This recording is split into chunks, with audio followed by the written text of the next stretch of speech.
Hola, ¿cómo están todos? Muy buenas noches, bienvenidos. Esto es Entrevista Verdadera, iniciamos el programa aquí en la red. Varias veces en este mismo espacio hemos hablado con escritores, muchos de ellos mirando el lado B de la historia, o una historia que a lo mejor nosotros no conocemos. Hoy día vamos a hablar de algo que es más escaso todavía, que son las mujeres chilenas en la historia. Estamos con una historiadora, escritora también, que tiene... No, me dice historiadora, no. Ha recopilado historias. Bueno, podríamos decirlo así. Investigadora, prefiere que no le diga historiadora. Investigadora, pero es que ha recopilado historias. Historias de mujeres, de 12 mujeres que han sido importantes en nuestra vida como chilenos. Me refiero a Adriana Soto Rivera, que nos acompaña esta noche. ¿Cómo estás, Adriana? Muy bien, encantada de estar con ustedes. Muchas gracias. Adriana, el libro que tú presentas, o que ya presentaste y que fue impulsado además desde Prodemu, del Servicio Nacional de la Mujer, es Mujeres que fueron donde nadie las llamó. ¿Por qué ese título? Cuando nos han invitado.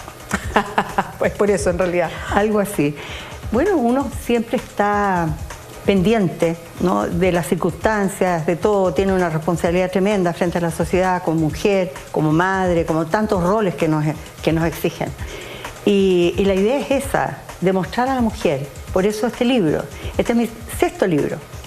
Tengo uno muy antiguo, del año 2001, que es referido a la vida, a lo que pasa, a la soledad, a todo eso. Y después vienen 4 libros que son cuentos históricos. Fíjate que no he podido encontrar a alguien que diga...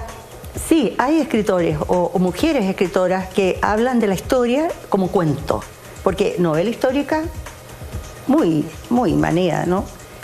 Universalmente. No, son cuentos. Suponte tú, yo me leo 3 biografías de Napoleón, por decirte, y lo hice en 10 páginas. Y toma Napoleón desde los 8 años, cuando se le caían las calcetas y le hacían ronda a los niños haciéndole bullying de aquellos tiempos, hasta que muere en Elba. Entonces, disfruto haciendo eso, he disfrutado haciendo eso. Bueno, y a lo que nos referimos ahora, que son las mujeres, estas mujeres son de la primera mitad del siglo pasado, todas chilenas. Hay 13 mujeres en 12 relatos. En el último cuento, o relato, porque el cuento tiene una estructura, literariamente hablando, pero estas mujeres son 2 hermanas que son pintoras famosas, están en el Bellas Artes, y ellas fueron siempre muy juntas, como dicen los lolos, ¿eh? Muy unidas. Muy unidas. Ellas les encantaba la pintura y fueron juntas al Bellas Artes. Estoy empezando por el último cuento de este libro. Bueno, y fíjate que ellas llegaron a la primera academia que se hizo en Chile de pintura, en el Bellas Artes, justamente. Y el padre que pintaba, el padre de ellas se llaman Aurora Mira, con M. Siempre me confundo porque la portada del libro es de Pedro Lira, que es un pintor maravilloso chileno y que pintó mucho a la mujer. Bueno, me lo estoy pasando por otro lado. Mira, estas mujeres, estas 2 hermanas, van al Bellas Artes, primeras mujeres que entran a la academia, puros hombres. Entonces las hacen pasar a una sala contigua, no donde estaban los jóvenes. ¿Y sabes por qué? Porque los jóvenes tenían modelo desnudo.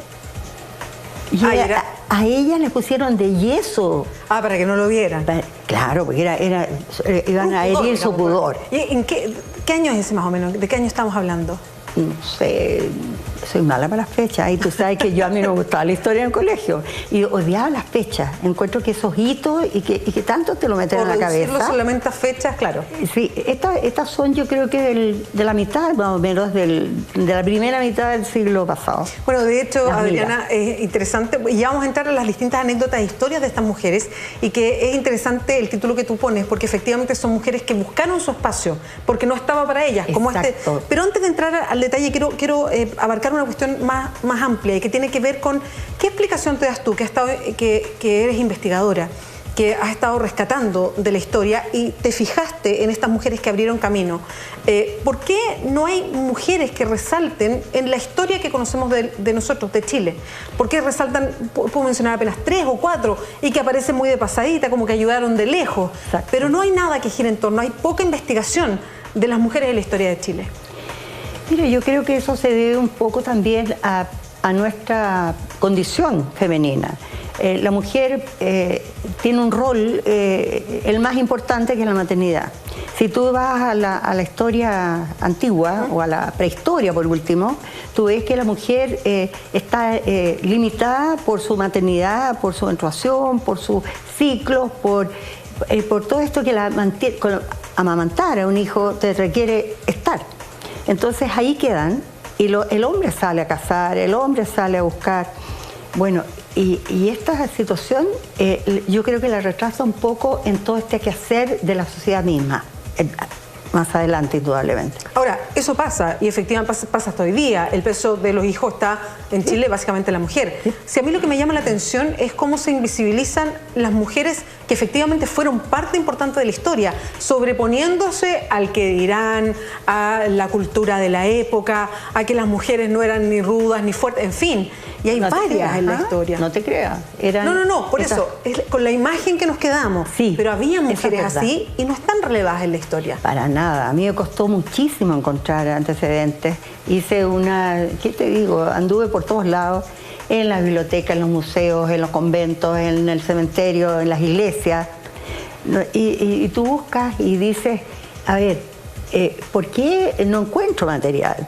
Es que no se escribe sobre las mujeres. Entonces eso justamente me llevó a mí a dedicarme a este cuento de las mujeres y lo pasé muy bien y encontré algo y además, ¿qué hice? La biografía sucinta que había, más el entorno histórico en la época en que ellas vivieron. Entonces se puede ahí recrear. Claro. Parte de lo que vivieron o cómo habrá sido. Por cierto, cómo se casaban, qué pasaba, cómo eran los padres, cómo era su historia dentro de la casa, ¿no?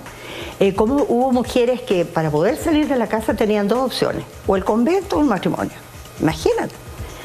Es decir, y las mujeres se quedaban cruzadas de brazos, haciendo oración, haciendo tejidos, bordados, preparando un baúl para cuando se casaran con su ajuar. Ahora, todas estas mujeres, ya vamos a entrar a quiénes son y cómo las seleccionaste, ¿todas estas mujeres tienen algo en común? Bravas. Buen concepto, me gustó. ¿Qué significa eso? ¿Qué significa que hayan sido bravas? Que lucharon, pues. Que lucharon para poder salir de la casa, para poder integrarse en otras actividades y que las respetaran. Conseguir ese respeto. ¿Y lo consiguieron? Sí. Las que yo presento, sí. Pero por Dios que les costó. Bueno, eso mismo iba a preguntar, y voy a ir a lo general, después a lo particular. Y todas ellas, por lograr esto, que en el fondo lo que hacen es abrir la puerta para otras mujeres, o la ventana, porque no son espacios tan grandes tampoco, ¿sufren muchos costos personales? Sí, yo diría que sí, porque las otras mujeres las critican duramente, que son, qué sé yo, disipadas. Claro, yo iba a decir por sueltas, decir algo, pero... por decir algo más fino, pero las mal califican, pero a ellas no les importa. Y hay una maravillosa, ya las veremos. No, sí, pero pero entremos. Primero, antes de entrar a ellas, ¿cómo las seleccionaste? ¿Cómo las fuiste buscando? Fíjate que no las busqué mucho, sino que como que me fueron llegando, diría yo. Fue una búsqueda general y como que ellas llegaron. Sí, yo empecé a ver mujeres, hay un diccionario, mujeres, pero te dicen nació tanto y eso, esto, y se murió tal otra fecha. Pero no, entonces yo busqué. Por ejemplo, ¿te puedo contar de una? Dale, sí, vamos a ir recorriéndolas todas. Démosle, démosle. Fíjate que hay una que es la más antigua que tengo yo ahí en el libro, que es una monja carmelita. Muy niña, el padre le ayudaba muchísimo, entonces ella sabía leer, sabía escribir y era muy audaz. Pero quiso ser monja y se metió al convento de las carmelitas descalzas, nada menos. Bueno, ¿y qué pasó? Que el sacerdote, el confesor de ella, se dio cuenta que era muy hábil, que escribía muy bien, y entonces la hizo hacer una endecha. Una endecha es un poema que relata algún evento importante, alguna catástrofe, por ejemplo, y la obligó a hacerlo. ¿Y sobre qué escribió ella? Es una experiencia personal. ¿Y qué había pasado? Se había desbordado el río Mapocho, estoy hablando del siglo XVII. Se desbordó el río Mapocho y se llevó el convento, con monja y todo. Imagínate tú. Entonces ella, esta monja, se libraron todas menos una sirvienta, en ese tiempo así se llamaban, que no era peyorativo, tal vez lo era, ¿no? Una sirvienta, ella fue la única que siguió con el río. Pero curioso, entonces De ella no había nada. ¿Qué hice yo? Fui a la Biblioteca Nacional. Nada. Entonces de repente una señora muy, muy grata, y tengo una suerte de encontrar mucha gente grata como tú. Y fíjate que me dice, vaya al subsuelo de la biblioteca, ahí están los microfilms, yo creo que ahí hay cosas muy antiguas. Perdón, ¿de quién estamos hablando? Estamos hablando de la Tardía García La Huerta, ya, monja carmelita. Bueno, y fíjate, ahí debe estar la endecha, me dijo. Entré pues, con un lápiz, un papelito y mi carnet, todo lo demás en un locker, porque ahí hay como decirte, caramelos para los investigadores. No, claro, hay ¿Sí? parte de los archivos y en fin hay que entrar todo, con cuidado. Sí, y además cuando es un manuscrito se te sienta una persona adelante. Pero yo fui a la parte de microfilm, que es una maquinita parecida a esta, mucho más antigua, que da vuelta a una manivela uno y va saliendo este verso, este poema, en un castellano de aquellos tiempos. Bueno, en eso me basé yo, que era la historia esta del río desbordado, y empecé a buscar la fecha que pasaba en Chile. Y me encontré con el corregidor Sañartu, que fue el que construyó el puente de Calicanto.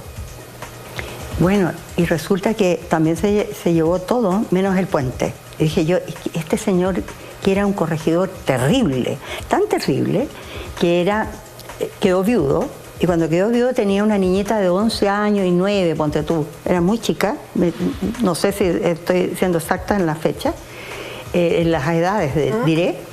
Bueno, y las metió al convento. Y ahí, dentro del convento, hizo un mausoleo para su señora que se había muerto.